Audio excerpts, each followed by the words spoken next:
Hey y'all, Happy New Year. This is my Real Housewives of Salt Lake City review. If there's any editing errors, that means I was hung over doing it, so forgive me. But let's get into the episode.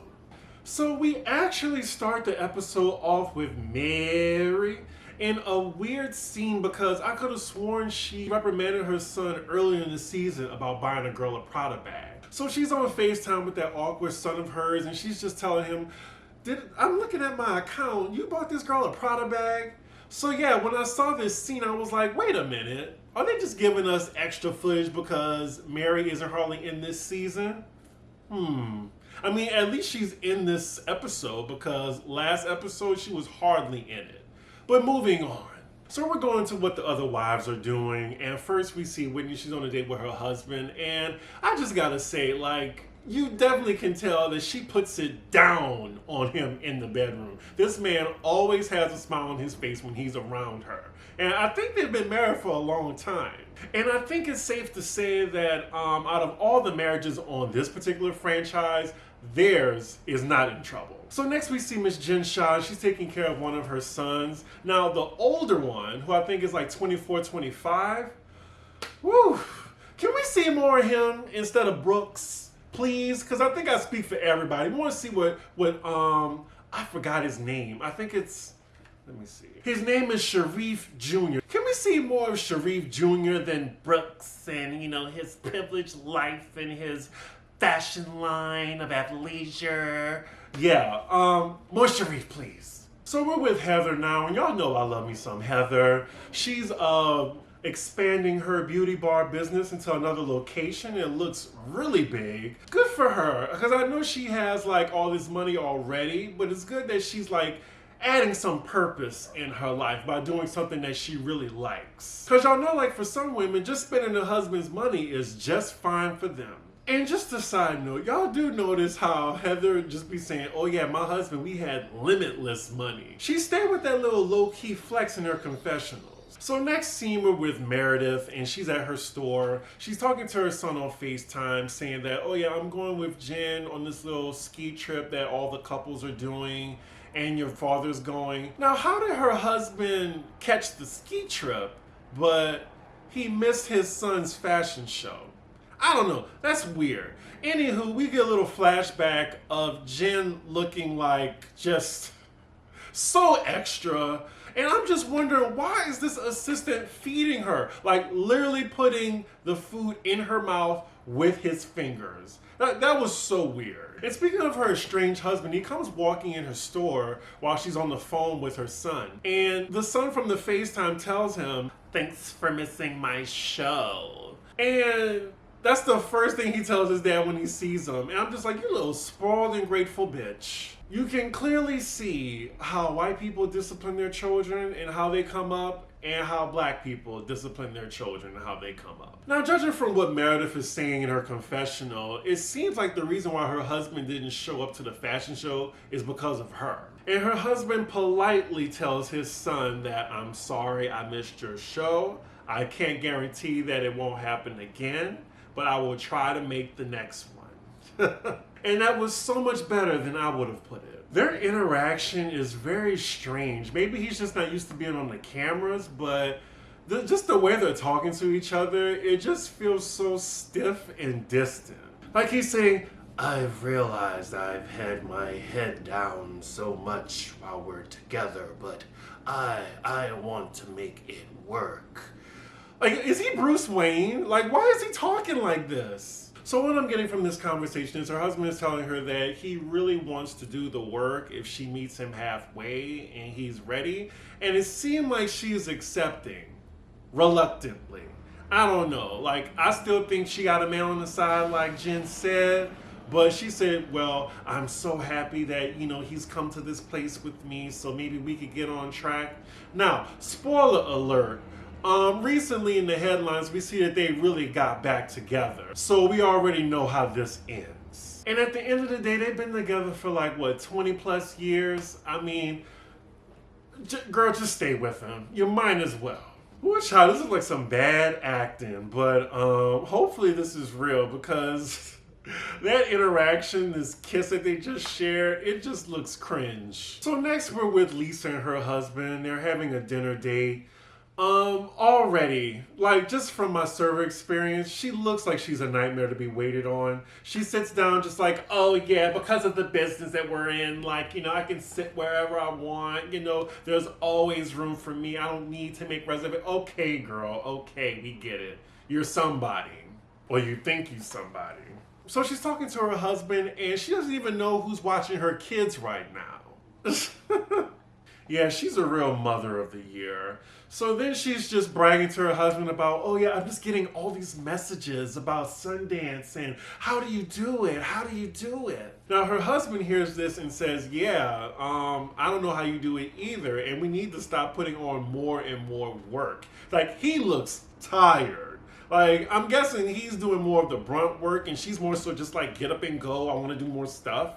But he's just like, I'm tired and we're doing too much work. Yeah, he's talking about setting boundaries on how work affects their relationship, and she really isn't hearing it. And then even in her confessional, we can see how self-absorbed she really is. He's really trying to communicate with her, and he even admits to both of them, not just her, that their kids are second to work. And after the kids, their marriage. And then after marriage, enjoyment and fulfillment.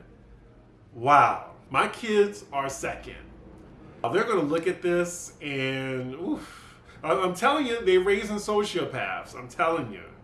And Lisa completely misses the point. Like, when he says, like, yeah, we're putting work ahead of our kids. And yet her response is, yeah, we got to make sure we try to, like, include them into what we're doing. So basically she's like, yeah, let's put their ass to work too, so then we can all just have an excuse to be together and, like, work together, basically. That's not what I got from it. But yeah, that's her solution. Like, bring the kids to work early now too with you, so they can look as tired as her husband. So she acknowledges how she is in her confessionals, but it's like, okay, you acknowledge it, but when are you gonna do something about it? That's my kids. Okay, now what are you gonna do to solve this problem? So the next scene, we're with Whitney and her husband, and they're going to see Whitney's dad at the sober living facility he's in. Now the reason why they're going is because she gets a phone call from her dad that he's freaking out that they're going to give him a roommate, and he's just trying to find a way to get out. So she's going to have a sit down with him, his therapist, and they're going to try to figure out how can he stay. Now I'm not sure why her dad feels like the entitlement to this living facility to, like, have a room by himself when he should really be focusing on getting better, especially because his daughter is paying for it. And then we find out from Whitney that the first time she tried to put him in a sober facility, that he guilted her into paying for it. And he actually gave her a list of all the things he paid for in her life that he's just supposed to do as a father as reason for why she should pay his tab. Now, she said she had a real big problem with that, but she still paid for it anyway. Now, he's saying that he wants to leave, and he's just saying, like, I think I'm ready. Like, I'm ready to get back out there. But then Whitney gives him the realization that, okay, well, how are you going to get this salon? Like, how are you going to get from A to B? Are you looking for a job? He says no, but I'm thinking he thinks, oh, well, my daughter's going to help me open the salon. Why don't you finish your sober living facility first? Whitney is really giving it to him straight. It's just like, well, this time you need to finish this, because I don't expect you to rely on me for everything monetarily, because that's going to be a burden on me and I don't want to resent you. And personally, I can see that being very hard to tell a parent that raised you to say, oh, you're a burden and it's not my responsibility to take care of you. Now, what do y'all think about that in the comments? Because at the end of the day, they're still our parents and they raised us. They shouldn't put it in our face that, oh, I did this for you, so you should do this for me. But still, I feel honestly like I have some obligation if I ever have to take care of my parents. You know, I can't just be like, oh, well, you know, fuck what you did for me back then. You know, it's all about me now. You're not about to become my burden. So I'm kind of on the fence on how she feels about this. But I'm glad she's putting the gauntlet down because, to be fair, this is his second or third time in rehab. And she paid for the first time. And by the way, y'all, just because this is kind of like a heavy scene, I'm going to provide a little bit of comic relief that his beanie and that hair is really distracting me. Like, he looks like some washed up band member from Green Day. Like, I just need him to get it together. So this scene ends with everyone in agreement that her dad should stay, everyone's happy, and we're on to the next scene. So now we're with Jen and her husband, and it's the day of the couple's gathering.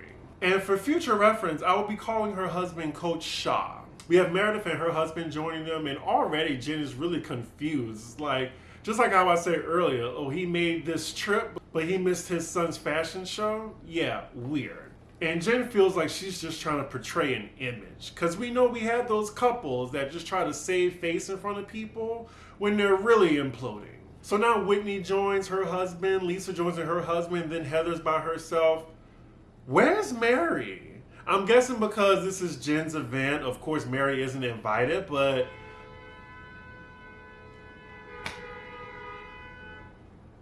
Happy New Year. I hate this place. Now I'm guessing production should at least tell her, hey, she's a cast member, you have to invite Mary. You know, you signed the contract. But yeah, it looks like she's not going to be a part of this. It's so weird too, no one even mentions that Mary is missing, but knowing how Jen Shaw reacts whenever you bring up Mary, I see why. So it looks like they're all driving on snowmobiles. Now, that instructor didn't have to say, who's our single rider? Who's our single rider? And Heather's like, yes, that's me. Come on, that's rude. This actually looks fun. I want to try this. Even the producers are shady right now, so they're differentiating everyone by putting their name on the screen, and underneath Heather's name they have single rider. Yeah, I see y'all. Y'all being shady to Heather, and that's not right. So Whitney sees Meredith and her husband being all lovey-dovey, and she just has this confused look on her face as she's putting her lip balm on. And she's just like, I thought she was seeing somebody on the side. What is this about? So the couples are all eating around and then they're all talking. Everyone is loving the Shaw's chemistry, and I do too. Coach Shaw and Jen, I like them together. Like, I would almost say I wouldn't mind seeing a spinoff of Jen and her family. And just seeing how all the couples mesh well together, I can't see Mary and her husband in this group. I really can't. Yeah, I really like Coach Shaw. He's the only husband that really stands out on this show. These other husbands are cold, white, stale bread. Maybe that's the reason why he's shining so much. So when Coach Shaw is saying, like, you know, what really drawn him to Jen was how sweet she was, everyone is just like, oh, really? So then we get, you know, production helping us out and remember all the rage moments Jen has had. And this is at least how we see Mary in this episode, because all of her rage has been because of Mary. Ooh, we have nice old Whitney being messy, carrying the bone to Heather, saying like, yeah, you see how they all lovey-dovey, Meredith and her husband? Well, you know, that's not what I heard. Heather says she already knows the tea because Jen been running her mouth to her too. Jen even has pictures, according to Heather. Something tells me this is going to be really messy down the line, but now knowing that her and her husband is still together, I'm guessing really don't matter at this point. So I'm guessing it's the next day, but now we're down to 3 couples. It's just the Shaws, Lisa and her husband, and Meredith and her husband. It's so crazy now, but now I can tell Lisa and Meredith apart without any type of trouble. So now we're having an interesting conversation between the husbands, and they're talking about which religion is more strict, being Muslim or being Mormon. But what I really noticed between these two faiths are how they go about treating women. I do like how seamless all of the interactions are, so I just really think that they need one more housewife in this franchise if Mary don't work. I feel like either Mary's going to be in prison soon, or she's just not going to be a right fit for the show. So Lisa's talking about how she practices the Mormon faith and how, you know, she still drinks, and she's not a cultural Mormon, but she does Mormon practices. And Jen, who used to be Mormon, is like, I don't know what she's doing. She's doing the book according to Lisa, but she's not doing anything what other Mormons do.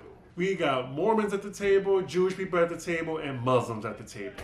Just an observation. So now everyone is separating. The women are going to the hot tub, and then the men are bonding over some type of hockey thing that they're playing. Yo, don't ask me, y'all. So now we're getting both Shaw's views on what the other is saying. Jen is saying, she's alone all the time because he's always at work. And then Coach Shaw is saying, well, I'm tethered to one location. She's all over the place. And when I am home, she's not there. So I don't know what she's talking about. And then all the other husbands are joining in and bonding over how their wives gets on their fucking nerves. Yeah, it's funny. So we have each couple talking about their problems to the other men or women. Yeah, it looks like Jen is holding some resentment to Coach Shaw because he couldn't make her dad's funeral. I think that's the root where all of the problems lie. So as the ladies are telling each other their problems in the hot tub, we get to Meredith in the hot seat, and they're trying to figure out, oh, so what about you and your husband? What's going on? And again, she gives like this political answer. Then we get a look on Jen's face that's saying, I just disclosed my personal shit to this bitch and she can't tell me nothing? You can totally see it on her face. Jen is saying she just wants Meredith to be vulnerable with her. To be fair, Jen, the way you telling her business right now, I don't blame Meredith for giving you political answers. And that's where the episode ends, y'all. I mean, this was okay again. Again, I'm just waiting for the reunion. This was another episode where Mary was hardly in it. She was in this episode for maybe 30 seconds, y'all. And let's just unpack that. So, what I'm hearing is that Mary started out as a friend of. And then later on when they were filming, I think they had a new production company, and then they added Mary full time. So I think that's why, because her scenes are very limited. But another thing is she's got into it with Jen, who is making pretty much all the events on this show. So when Jen doesn't invite her, it takes Mary even more out of the show. It's not like, I like Mary, but I mean, she's a full-time housewife, so she should at least be in the show, not just in flashbacks. Another thing about this franchise, I'm gonna need them to be together a little bit more. I enjoy the show more when they're all together instead of separately. The only person who I kind of enjoy separately is Jen and maybe Whitney, because they actually have stuff going on.